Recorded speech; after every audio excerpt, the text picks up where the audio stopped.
I like the hat.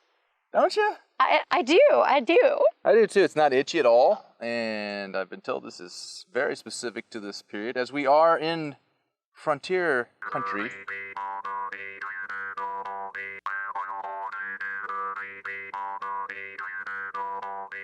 You know, Harrodsburg has other things going on too. It's grown a little bit since 1774, but it is still with lots of history.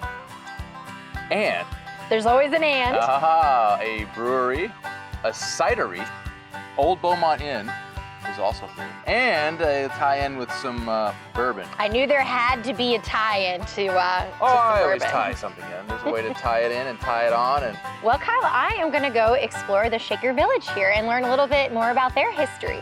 And then, because you know how much I love to be on the water, I'm going on a motorized craft on Harrington Lake. Well, you know what? Do your thing. I'm going to be at Beaumont Inn. Why don't you meet me up at that spot